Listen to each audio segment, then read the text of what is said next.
Okay, we're doing it, Tom. You're not ready, are you? You're not ready for this podcast? This fantastic, amazing podcast? I haven't even got my slides. Yeah, I've just gone, fuck it. We're just going to do it, all right? I'm going to pause the podcast now because you're being a lazy twit. It's the two strange.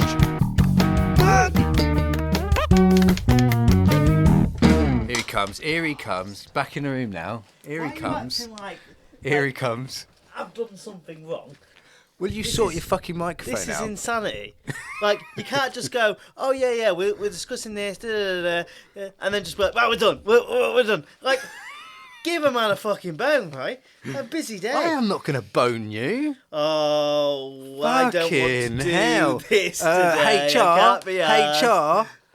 Hey, I've got something to report. We don't have a HR for our podcast. We can't Absolutely, afford them. yeah. So you'd have to go through work HR, and if it's not happening during work hours, then... I'm sure I'm paying Spotify some money, okay, so they can deal with this. You think they have an independent HR department that'll deal with it? I'm being harassed by... They'll be like, oh, you guys are our top billers. We'll get on that right away. Absolutely. And then they look us up. It's like, oh, yeah, we'll definitely help you out with your 5 listeners. Yeah, let's never talk to those twats again. Okay. Hello, everyone. Okay, so this is actually the podcast now. Right, this is the start of the podcast. Hold on, because you haven't even given me time to... Oh, yeah, look at that. I've just slid that mic back into its position. Whew! Excuse me, can you stop using words like bone and slid into position, okay? You're being a bit pervy, Tom, all right? We've got listeners as young as 8 years old, okay? How do you know that? No, we don't. We don't really. They should definitely not be listening. Just to clarify, if you're under 15? Under 50? 15. We're not even 50. Yeah. Under if you're 15. under 50, just click off. Is there explicit content in this? Yes. Really? We swear like troopers. That's not explicit content. And we get, as a colleague would say, we like to get silly. Yeah. Okay. And because of our humours, when we get silly, it gets a little bit like, I'm going to say it gets a bit sexual. Ooh. Not between me and you, but just in general. Again with this. What is with you today? See what I mean? We've swapped roles. Yeah. Keep your trousers on, all right? It was all the mirror talk last week. Tom, stop stroking me. Stop stroking see what me. I mean? Stop stroking me. See, and at this point, if you didn't know what you were going to get, there you go. Yeah. And if you're under 15, piss off. All right, okay. You heard it here first. Now we've got rid of 4 of them, right, so we continue on. Yeah, they were the only ones that were listening. Okay, so today we are going to possibly provide something a little bit scary because today, when this is released, it is actual Halloween. Halloween. And actually, to be fair, because we're dum-dums and we don't pre-record these like way in advance. Yeah. It is close to Halloween for us. Super close, yeah, absolutely. I mean, maybe, I'll be going home and pumpkin carving. I really wondered where you would go with that. I'm going to be going home pumping. All right. Pumping pumpkins, yeah. And scary faces or what's going on? I've planned Simpsons? mine out. Like... I've already emptied it out and I've planned it out. And the best I could come up with is a kind of like a bewildered face. Oh. Yeah. Oh, okay. Well, go on. What are you going to fucking do? Well, neither of them, because I've got. I'm not going to say that. I'm not going to say what came into my head. It starts with an S, doesn't it? Yeah. Yeah. Do you know what I was going to say? And it ends with tick, doesn't it? Yeah. Yeah. It does, yeah. Yeah. Yeah. So I have hands that don't work properly. Yeah, okay. Yeah. You are licensed to be able to say that, right? Can I? Yeah. Just throw it out there. I mean, like... But my legs are spasticated. Okay. Technically. Yeah. So you feel comfortable? My hands are. You feel comfortable using that word? Well, you know the origin of the word, right? Do you want to just tell us the origin of the word? Because you love telling this story, don't you? So like, all the way up to the 90s, which isn't that long ago, right? 30 odd years ago. Yeah. The Cerebral Palsy Society was actually the Spastic Society. Absolutely. So spasticity is the kind of the muscle range or lack of muscle range. So being a spastic just means that you've got spasticated muscles, which means that they're tighter than normal. To quite a varying degree, but mostly they're so tight they're unusable or you struggle to use them, right? Yeah. So really, in essence, when you're calling someone a spastic, you're basically saying that you've got tight muscles, but not in like a good way, not in like a Arnold Schwarzenegger way, which I know you're a big fan of. Or a Ronnie Coleman type way. Yeah, like, absolutely. They're not tight, right? But they're tight. Yeah. And that's really all it meant until people like the word. It doesn't have the same kind of connotations as retard. Yeah. But it's a similar sort of thing where it's a medical term that has been kind of misconstrued through the use of name calling essentially. So now when we think of spastic, we don't think of someone with spasticated limbs. We think of like someone who doesn't have their mental faculties, right? Yeah. And that's partly because most people with cerebral palsy or muscle-related conditions at birth will have what's called a co-current condition.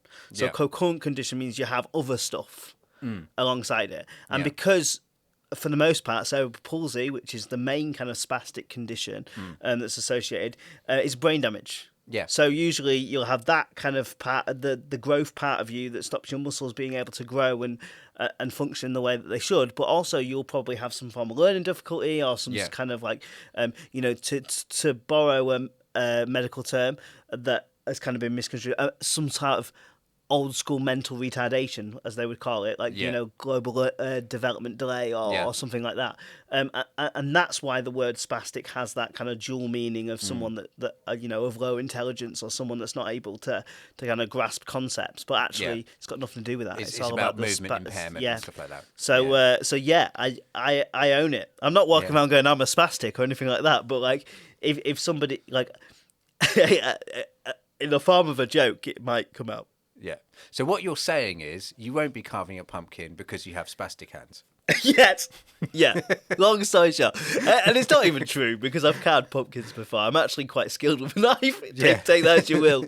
But I'm a pretty good cook, so I can. But just kind of, it just feels a little bit weird to carve a pumpkin. Yeah. Okay. Do you not think? Yeah. You're just like slicing at something's flesh. Okay. Because inside a pumpkin there's the flesh, I do that every time I right? eat chicken or whatever. Like, yeah, but like this is for decorative purposes. I don't get a chicken breast and like carve my initials into it and go ta-da. Do you know what I mean? Like no, it does not seem weird to me. It just feels a little bit wasteful. But I feel like Halloween in general is a wasteful holiday. I think pumpkins as a fruit and a harvestable fruit are shit enough that we can waste them. Do you have any others that you're just like, it's a good job we have them for the holidays because actually they're bullshit? I mean, like any sort I know you don't like dandelions. Any sort of squash or pumpkin or gourd or anything like that. Fuck those dickheads. They kind of taste a bit shit, to be honest with you. Yeah. Like, I'd be absolutely happy, like, carving up a Swede as well. Have you ever had... Not like a Swiss person, a Swede. Or the carrots and Swede mashed up. That's what child does right there. Yeah, absolutely. But they have to be paired with something like carrot to be even used. Like when you get those stewing packs and it's like a Swede and an onion and nobody finishes that big fuck off Swede. Yeah. Do you know what I mean? Yeah, I get what you mean. Yeah. But like I just feel that Halloween it's a weird holiday. Yeah, of course, yeah. Very Americanized. Yeah. And also on the back of lots of like persecution of people in I guess like what sort of time period would it be, like 18th or 17th century, something like that? I mean, is Halloween as commercialized as Christmas? Because it kind of feels that way. It gets a very, very short amount of time. So, for example, when you think about what's in the shops now, they're already, it's not even Halloween yet, and they're shifting those shelves and they're moving them on to Christmas now. Christmas is the But big the amount one. of new products that come out for Halloween, like in August, September time, you then suddenly got these Halloween aisles. Halloween has a lot more tat. Yeah. Whereas Christmas is food. God, I love a bit of tat though. Yeah, no, but still. Oh, have you seen the tat that they've got now? So basically, like Super tat. So, I mean, in the 80s and stuff like that, your Halloween tat was like really sort of like basic and stuff like Yeah. that. Like, you know, the type of costume that if you got it too close to a fire, it would melt into your skin, that sort of Yeah. thing. And then you'd have a real Halloween costume. Yeah, absolutely. Yeah, Freddy Krueger for real. But no, so now they've got ornaments, they've got all sorts of things. One of the things they've got, even in Sainsbury's of all places, Yeah. is like a little mechanical hand, like battery powered hand. So Well, it just crawls around just a hand, like the yeah, Addams decapitated family. hand, like from the Addams family. Doo-doo-doo-doo. That's pretty cool. Do you know what I'm doing for Halloween? Just before we move on to our topic, would you like to know? I'm going to tell you anyway because you told me about your pumpkin carving. You're gonna go for. I'm gonna say in reality, what you're gonna do is you're gonna go through some sort of. You're gonna start your new sexualized serial killer hobby and become the next Ed Gein. That was last year, clown killer. so I'm already midway into that arc. Yeah. No, what I'm actually going to do is Halloween movie night with my son. Oh yeah. And I bought loads of decorations. I'm gonna finish work a little bit early because my son's in nursery till 6. Yeah. I'm gonna decorate it up, and we're gonna watch The Nightmare Before Christmas because you get to watch that 2 times. This is Halloween. This is Halloween. And I'm basically just gonna pause because he's not got attention span, right? So a good 30-40 minutes is fine for like. My son is only like 2 years old, so we'll just watch the first Halloween bit. Yeah. And then we'll pick up the rest of Christmas. I think that's genius. Yeah, it sounds good. It sounds good. Just a like word of warning with that is it all sounds pretty innocent and fine. Like introducing your son and stuff like that to lots of TV and stuff like that and making it into a thing. But then when they're older and you're struggling to get them into hobbies and things like that because they just want to watch TV, it's just like maybe I shouldn't have been so strong into the TV. I mean, to be fair though, we're pretty good at kind of that balance because we barely have it on. Yeah. And if it is on, this is exposing me. If it is on, probably playing a video game. Oh yeah, yeah. So actually, he does a lot more like playing. And do you know what he loves? Like I find this weird, but maybe this isn't weird. He loves a book. Oh yeah, Like so, we've just bought a new bookcase. yeah. I had yesterday off, and instead of like spending the time with my wife for spa day or whatever, he went shopping for my son's new bookcase. Oh, nice. So he's got this lovely little bookcase. He walked in. He spotted it straight away. So you're saying about like pumpkins. Yeah. His eyes became like a pumpkin's like big, and he like ran over to it. Yeah. I've never seen someone so happy. Oh, that's cool. That's Yeah. cool. You've got a lot of books for it. So many that actually I think I'm gonna have to just cycle new books every like 2 days. There's it just when you're out and you're like, oh, that's only 50p. Yeah. That's only £1. Yeah. So I've got a bunch of just bullshit books. Right. Or like we do nature trails sometimes. Yeah. And sometimes if you do ones that are like attached to a council, Yeah. I'm calling you out, Bedford Borough. Yeah. They give you free books at the end of it. Yes. So we'll just like go around and he'll put in the little things. Not he won't be doing that. He's not drawing, but we'll be doing it on his behalf. And then just give us a free book. Yeah. It just adds on to the pile of books. And like if last year he went to a Santa's grotto at his nursery, and they were just like, take some books. I was thinking in my head, please no. Oh, we got to do. Oh. That's actually like a Halloween jump scare we designed. It's definitely not if you your could hear water that was alarm. my phone going off. I've asked my wife to call me back later. Oh, okay. In a rude That was way. quick. Yeah, I just flipped it. Okay. Anyway, okay, so yeah. Should we actually get onto some content? We have absolutely had a blast talking about shit, just shooting the shit. Yeah. Your son. So we can Spasticated hands, pumpkins. Yeah, very Halloween. Spasticated hands. Yeah. Pumpkins. Moving mechanical hands as well. Did you ever watch Scary Movie 2? Possibly. Oh yes. It's the guy with take the good hand. the locked limb. The It's like, Jeremy take Beadle my hand. good hand. Yeah. The Jeremy Beadle hand. What does that mean? Jeremy Beadle, who's a much beloved what's the word?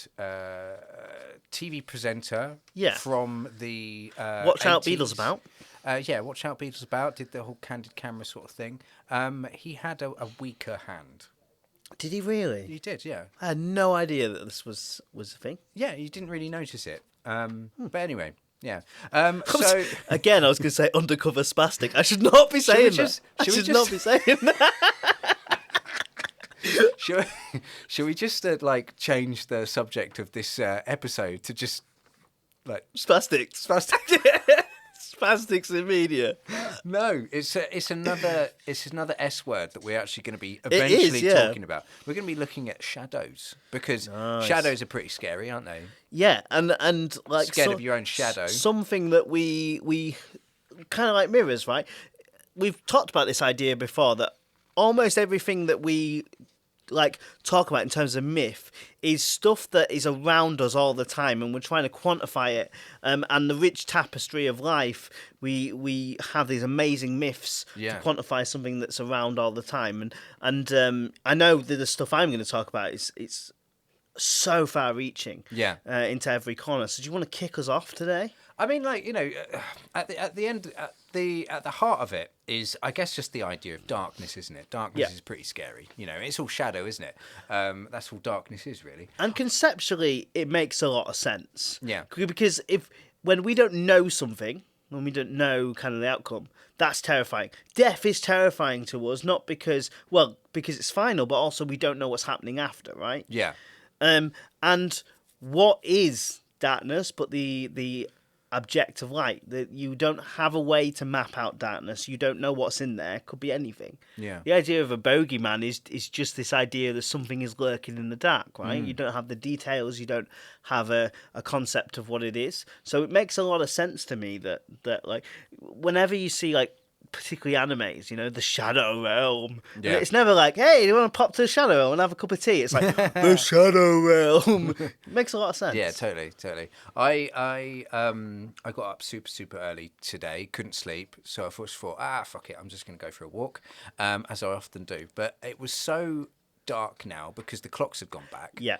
That, to be honest with you, like I went to the park where, they've got like the outdoor gym stuff. And I was going to do a bit of that because like no one's around. Thought I'd do that. Just like randomly at like 6 a.m. Well, like you're gonna go to an outdoor like gym? 5:30 probably, 5:30. You are the 6. horror story. Like, Yeah, but the thing is, like, I got to the gates of this park, Yeah. completely empty and stuff like that. I put my like chest light on that I had, and I looked around and I'm like, I'm not fucking staying here. Yeah. This is too scary. yeah, it's mental. So, like, what time are we talking? I mean, like 5:30, 6, like definitely 5:30 actually. Yeah. Yeah. But like the thing is, like, that's a safe time. It doesn't seem it, but that's a safe time because like any muggers and things like that have gone to bed. Yeah. It's not like they're getting up They early. wrap up. They're like, oh, it's 4 o'clock. Shift's ended. Yeah, I've got to get some sleep at some point. Yeah. Yeah, so that's not happening, is it? So yeah, I should have been fine. Do you think when we're talking about the idea of like darkness and shadows, Yeah. I think it's scarier to have a little bit of light than it is to have no light at all. Oh, it depends. If those little bits of light are in the shape of 2 eyes that are glowing red, then yeah, I'd be down. I'd agree with you there. Yeah. But think about it this way, right? So you've got a little torch. Yeah. Because, as you know, I think I've talked about this on the podcast before. I've travelled and taught in Italy before. Yeah. And when we were on the mountains, 2 days out of the week, we would stay on a mountain range. Yeah. Not like super high up. I'm not having to tether my tent in. I'm not fucking Bear Grylls. Yeah. But high enough that you're kind of above the tree line and everything is really fucking dark. Like really, really dark. And I had a torch and it was kind of like, wasn't super powerful, but it would shine into the trees and there were like, sort of like cows, because it would be high up, but it'd be the ground would be like flat enough to raise cattle. Yeah.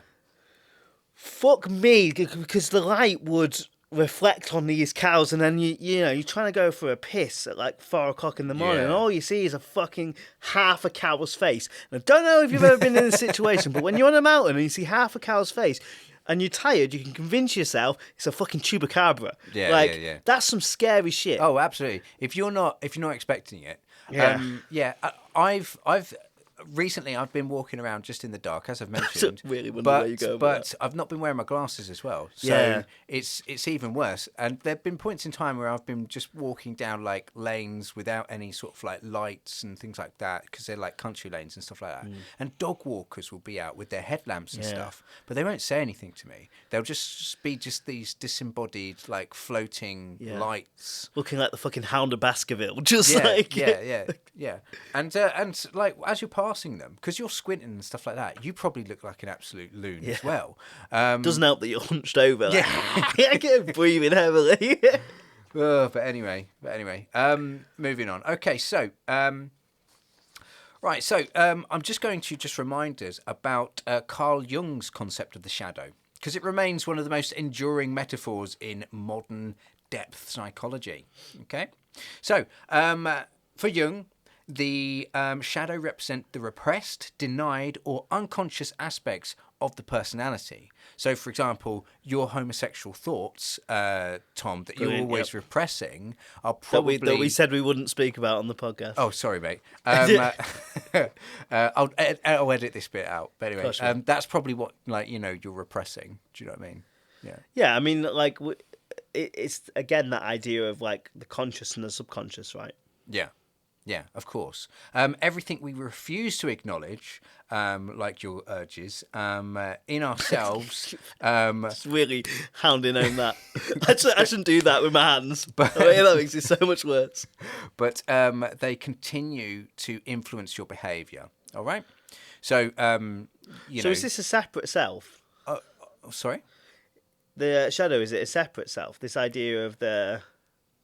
It's separate to you in a way. They're influencing the behaviour, So when we think about like the idea of like where this archetype came from in the collective unconscious and stuff like that, it can be represented by like Satan, Loki, tricksters, and things like that. A lot of the time, it's not necessarily like something that is like exactly describable to Jung, I guess, because things are related to all sorts of different things, and it's just a kind of like a loose concept, isn't it? Yeah. But that's what it is at the heart of it, and I think even though it's actually quite loose still, it's probably one of the more thought out concepts when it comes to archetypes and stuff like that. That shadow and that idea of the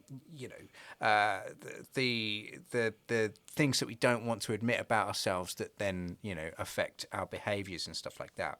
But it's not like an evil like presence and things like that. But it's just the unintegrated into our personalities. Yeah. And like a lot of the issues that people have is like that lack of identity, like or losing that identity. It becomes a point in time when the darker thoughts kick in, isn't it? Really. So yeah, the shadow may appear in dreams or projections, or you might potentially like host a podcast with your shadow, which is probably... Am I your shadow? Is that what you? Possibly. Yeah. We're each other's shadow. Hence Hence the the logo. How many references can we get that we don't exist? Yeah. But anyway, so in mythological terms, as I mentioned, Jung's comparing it to like Satan, Loki, ambivalent beings who embody the chaos necessary for transformation. So there's obviously a reason for it. Yeah, it's not just chaos. In individuation, the process of becoming whole. Obviously, that's something that I've just talked about like having that lack of personality and stuff like that. Confronting the shadow is essential. Yeah, if you want to, what's the word? Get the most out of your life, you've got to, as my favourite metal band at the moment, Hatebreed, will say, face what consumes you. Have you took a deal with Hatebreed? It's the only way to be free. This is like the third time you've mentioned them. You get them in at least once. Listen to Hatebreed. Every now and then, the singer will like finish a chorus, and then Yeah. like be a couple of riffs in. It will just go. Blah! Okay, good. Yeah, it's brilliant. But anyway, What are you going to say? And he goes, "Thank you for the music, the joy I'm singing." Yeah. So anyway, to integrate is to achieve psychological wholeness, and to ignore it will invite neuroses or moral blindness. Okay, that's an interesting concept. Do I come across as neurotic? On certain things. Okay. Let's unpack that. Yeah, just very quickly, give me one example, you great I big mean- dickhead. I mean, I would say no, but like, Oh, yeah. no, as in like, are you neurotic? Right. Because really, the idea of neurosis is, I feel like, different for everybody, right? Yeah. Do you mean neurotic in the sense of like obsessive? Yeah. Because you certainly have. You certainly have a methodical way of thinking, but I wouldn't say that it's neurotic. All right. Okay. But you have a much more detailed pathway to how you think than I do. Yeah. Yeah. You can go from A to B in a linear line and get some pretty fantastic results, whereas I go around the houses with the way that I think. Yeah. Yeah. So I wouldn't say you're neurotic. I'd say you're methodical. I probably am, but I'm not necessarily exhibiting those sort of behaviours at work, Tom. That's fine. I mean, if you wanted to if this is your long game, if we're 40 episodes in because you just wanted a therapist, Yeah. I can pay for you to have a therapist, Cal. We don't have to do this Yeah. like here. I refuse to speak to a therapist. That's pretty neurotic of you. Yeah. Yeah. I mean, like, part of it is down to the fact that, like, if you take away the part of therapist, what are you left with? Oh yeah, exactly. They're Can't gonna get trust you. them. They're gonna Can't get trust you. them. It's a conspiracy, mate. Okay, Yeah. it's a conspiracy. They're just out to touch your bum. Yeah, yeah. Mate. News just in. I don't think touching bum is counts as that. That's What the R word. if they're like groping you and then Yeah, that's not a hard R, is it? it's certainly not nice. There needs to be penetration. I mean, that probably is after they've touched your bum. Okay, it depends how far they've touched your bum, Yeah, I exactly. suppose. Yeah. Long, slender fingers could slip in. At the end of the day, the purpose of all of this is to find out a way to own your shadow. Yeah? Okay. Which is pretty much the plot of the Persona games, isn't it? Yeah. Which is a phrase. Owning your shadow is a phrase popularised by a Jungian analyst, Robert A. Johnson, who's obviously very popular. And the concept also influenced Joseph Campbell's hero's journey and modern storytelling and things like that. Yeah. Jung associated collective shadows with social evils, like, for example, fascism, as projection of national denial. So is this kind of like a branch off of like self-actualization? Is this similar?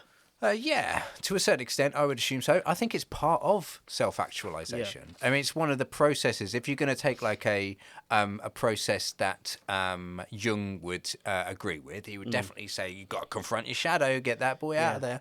Well, we talked a couple of weeks ago about CBT, cognitive behavioural therapy, not the other CBT. Yeah. The one used by the NHS, because as far as I'm aware, cock and ball torture is not used in the NHS. Not in my experiences, anyway. This is why I won't go to a therapist, mate. Yeah. Like they're always they're offering. Because they're like, whenever I do you want ask some for them- CBT? And you're like, which one? Because one's a hard yes and one's a hard no, and I'm not going to tell you which one's which. Mate, I don't even ask that question. I just run away screaming. Yeah. Well, part of the cognitive behavioural therapy, when you're going through it, is this idea of recognising thought and where it falls, and reconciling with it, Yeah. and just being okay with your thought process, and like the shadow, recognising all parts of you as a valid expression. Yeah. I guess it's similar, right?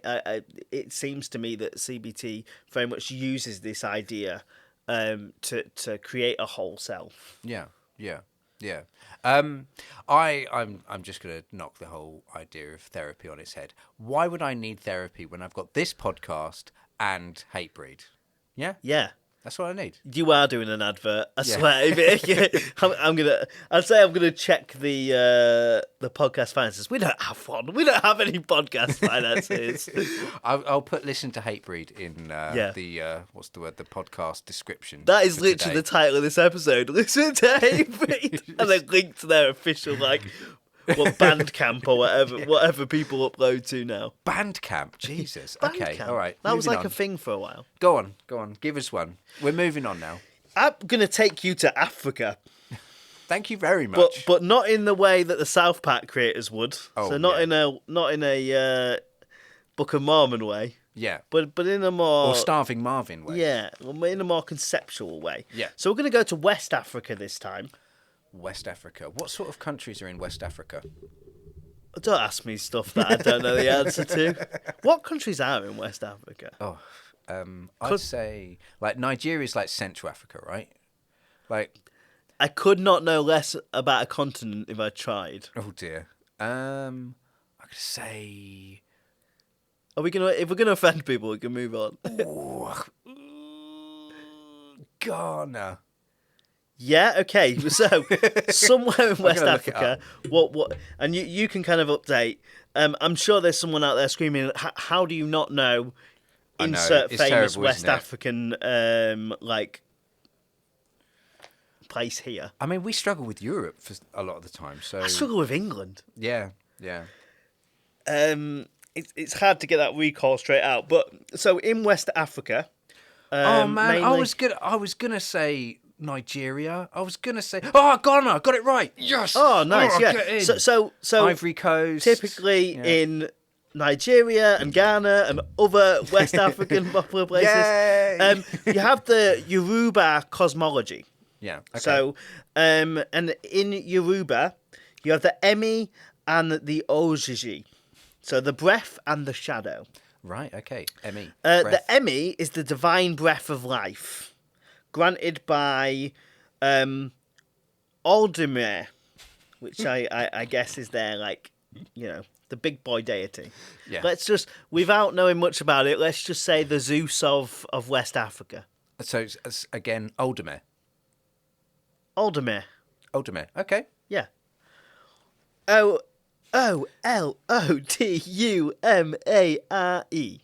Olodumare. Aldemir. Aldemir. That's all right. Moving on. While the Ojiji, Ojiji, Ojiji, Yeah. Original gangster. yeah, is the shadow. Yeah. So you got Emi, which is the divine breath of life, and the Ojiji, the shadow, and the shadow represents a person's spiritual double. Yeah. So it's a similar sort of concept, right? You've got the living person, and then you've got the spiritual version of themselves, Absolutely. the double. The Ojiji follows every person. Yeah. Echoing the balance between the visible and invisible worlds. Okay. So again, it's this duality that we see often with, we saw it with mirrors, we saw it with sleep. It's always this kind of second kind of dimension, second parallel place. Unlike the Western shadow, which is often depicted as sinister and like a trickster of some kind, Loki, Satan, the Yoruba Ojiji is neutral. Right. A record of one's destiny. Chaotic neutral? Just Is it just lawful? neutral. Neutral. I think from the looks of things, it is about the person itself. If the person is purely neutral, I guess they're neutral. If the person is doing good things, then I guess the shadow is also doing good things. If they're a bastard, then the person. Then the double. So the double represents the self, hence why they're neutral, right? So, and is a record of one's destiny. So, destiny being Ionmo. Ionmo. It can become dangerous if a person lives out of harmony with their spiritual purpose, allowing the Ojiji to drift or weaken from its state. Yeah. So, you have a set spiritual destiny if you go against this set spiritual destiny, you can weaken the shadow itself. Really interesting concept, Yeah. I think. Some diviners warn of stolen shadows, so they can be possessed and taken away. When sorcery, aju, ig, AJE, agi, seizes a person's ojuji, a shadow, to drain vitality. So there's a source there. There's a life source within that spiritual double. Traditional healers perform rituals of realignment to center the shadow back, calling the shadow back through offerings of palm oil, water, and because traditional Africans love to get down. That's not racist. Song. So Fantastic. quite often, I mean, I don't know if you've ever seen any kind of ancient kind of West African or African traditional dances, but they are intoxicatingly beautiful sometimes. Yeah, sure. Crazily scary at times, but also Absolutely. intoxicatingly beautiful. And also, if you're lathering yourself up with all that palm oil. Oh, as yeah. well. Yeah. Oh yeah, those homosexual fantasies are kicking in. Get down, Shadow. Get down. Stop it. So, in death, the Ojiji accompanies the spirit to the realm of the ancestors, the Oran Riri.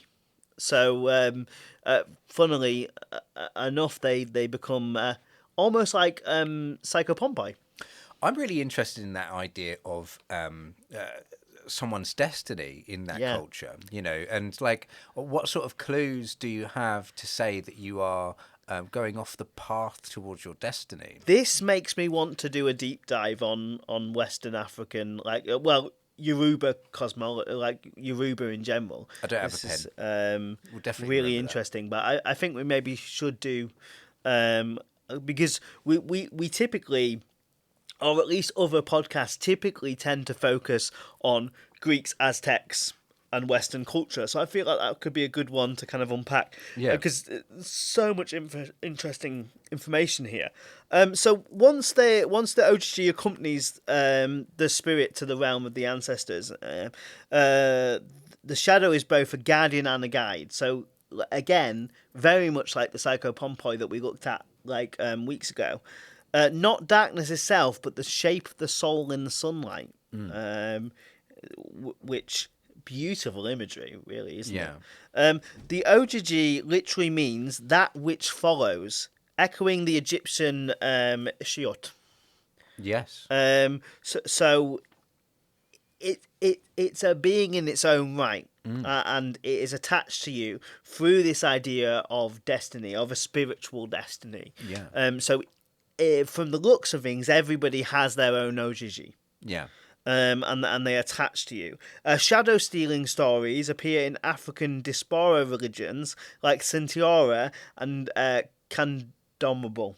So much so that there's quite a lot of kind of mythology around shadow stealing as a way to do harm to others. That's an interesting concept itself, is that idea of African diaspora religions. Are we talking about religions that are created through the culture of Africans who have been taken from their place of origin? Yeah. So like they're no longer, with their own religions and stuff like that. So like maybe like part of the slave trade and stuff like that. They've then created their own religions, and it's incorporating the surroundings that they have and stuff like that, and the limited amount of influence they have from their cultures put into a new culture. What are they? I mean, in modern context, because we have much more information on modern context, I always think of the Native Americans when we think of things like displaced culture and trying to keep culture alive within a shifting culture. I always think of the Native Americans as a people that have tried to keep their kind of cultures and traditions alive in a very, America moved at lightning speed, right? And we forget because modernity it moves so quickly, we forget that America, as it stands, is not very old. Yeah. So actually, it was only a couple of 100 years ago that the Native Americans had such a rich tradition and culture, which is why a lot of it's preserved. But when you look at the slave, the the kind of mass sort of migration of Africa, whether that be by legal means or not. Yeah. We've lost a lot of that due to the nature of how those people were procured. So it'd be interesting to kind of see that. The difference between how much is preserved of the Native Americans and how much is preserved of the Western African people or the African people in general. But what this is essentially like alluding to is the idea of like, you have that original culture that's preserved by the people that are remaining in that place, but alongside that, the people that have left have had to create their own separate culture, separate to Western like slave owners and separate to their origins, which is really interesting to me. I think also that creates a bit of disparity because so I have some friends that are because I've travelled the world and stuff. No, that's limiting. I've travelled Europe. So I know people that are from Africa, like from Africa, and I know a lot of people that are from America and they have African kind of descendants, and they will call themselves African, but my African friends will say they're not African. Yeah, like they might have African descendants, and but they're not African. Yeah, because course, it's very much a different culture. Yeah. And way of life. And you're right, they had to adapt, so they've become their own kind of. It's similar, I think, to.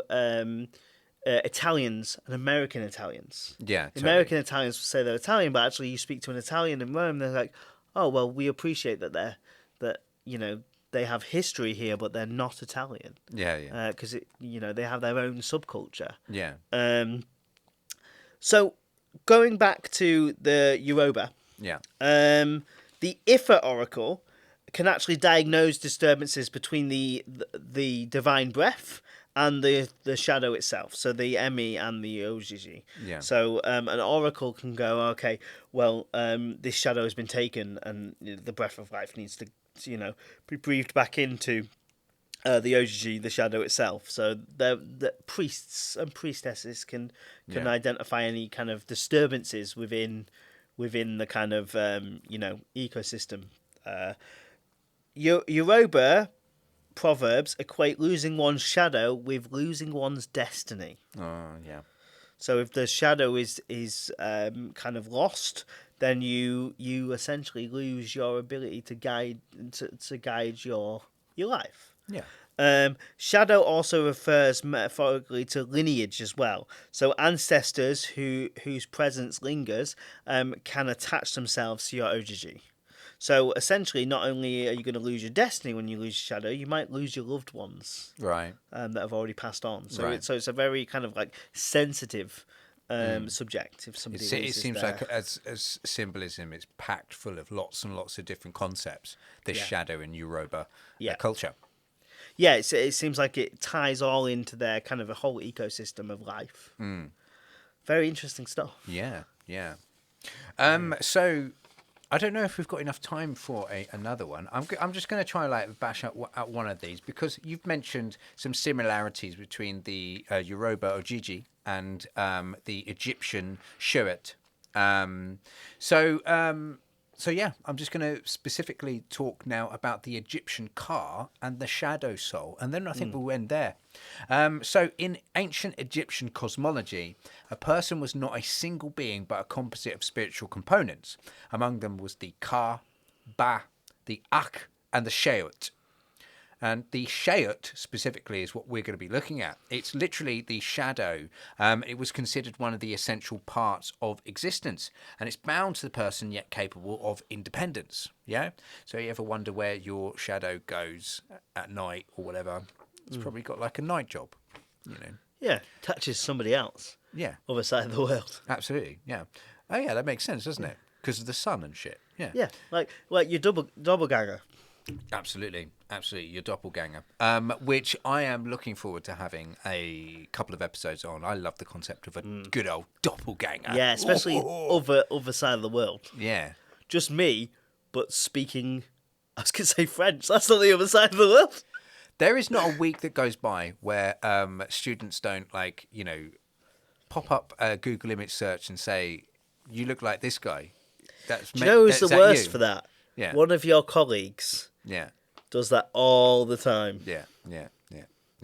And it's not me. Yeah. If anyone's knows who Baby No Money is, that's the latest person. You do kind of look like I Baby do kind No of look a bit like Baby No Money. Especially when he's got his glasses on. And funnily enough, I am a bit of a baby and I don't have any money. But anyway, moving on. The shadow can be independent. It's depicted in hieroglyphics as a small black human figure. And the shirt embodies the essence that followed someone everywhere, but also lingered after death. Okay, so after you die, the shadow, much like your loyal pet dog, will just be there lingering. How sad. Yeah, how sad. Whoa. So it was simultaneously presence and absence at the same time. It was there, it's not there, kind of like your shadow. So if everybody has a shadow, everybody has, and it stays long past you're dead, right, and decomposes along with you, but stays there. That means, like, there has been more shadows created. Like, more shadows that are around than anything else in the world. Maybe even as many shadows created and cast as there are atoms. I think you're making some stark assumptions there with what happens to this shadow after death and things like that. It does linger, but how long does it linger for? 5 minutes it could be, Tom. So what is it like? Because there's still a shadow on a decomposing body. Bro, it's just a concept. Okay, bro, lock in. How dare you assume other things that are not on the paper? But either way, the Sherut is a evidence of the living body's connection to sunlight and the eternal underworld. So that's probably where it goes. Yeah, the underworld, where all the shadows go. Yeah. So in Egyptian funerary texts, like the Book of the Dead, the Sherut could act as a vessel for magical protection or as a trace of the person's identity that survived in the tomb. Okay, so it's just there in the tomb. It's just a little bit of a shadow. Okay, priests sometimes performed shadow rituals to ensure that the Sherut was properly bound, preventing it from becoming a malevolent double that haunted the living. Oh, see, we told you it'd get scary. That's the scary bit, isn't it? Yeah. Not much else, though.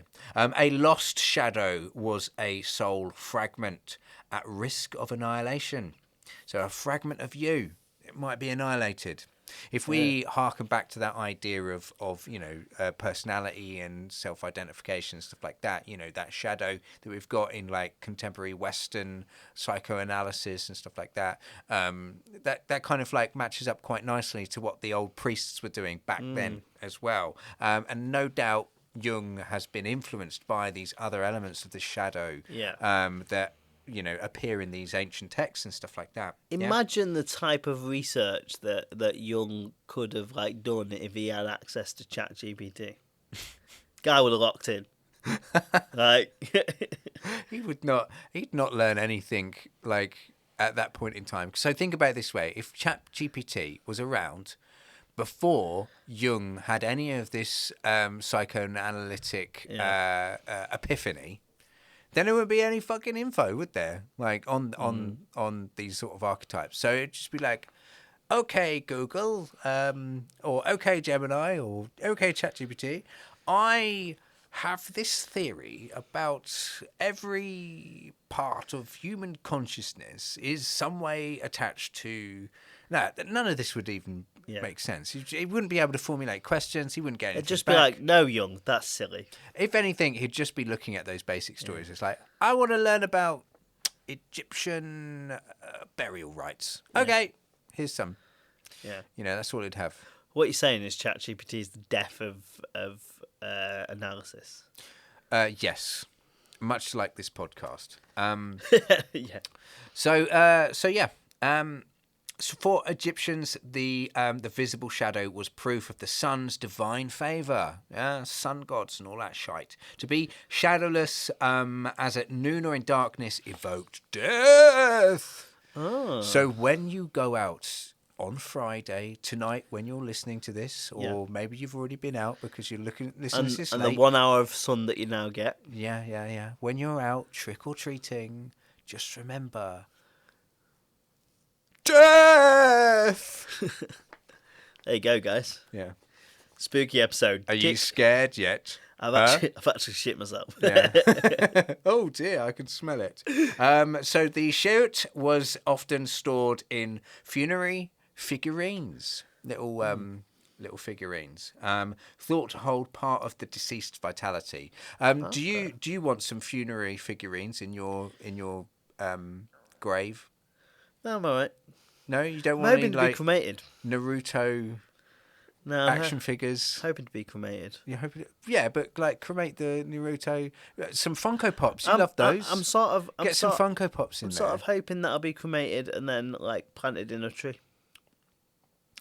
Planted in a hollowed out Funko Pop, so that that's horrific. And the black eyes are actually see-through, so you just see my dead ashes like inside them. Every time you shake it, it's like a snow globe.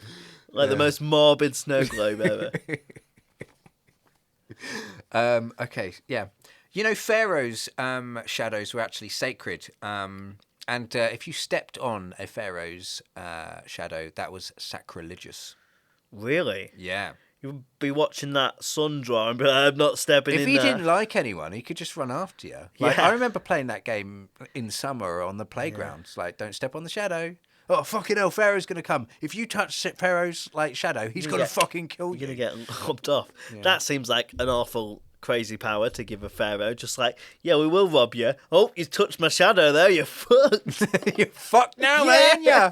Your whole soul's going to go. Yeah. Yeah.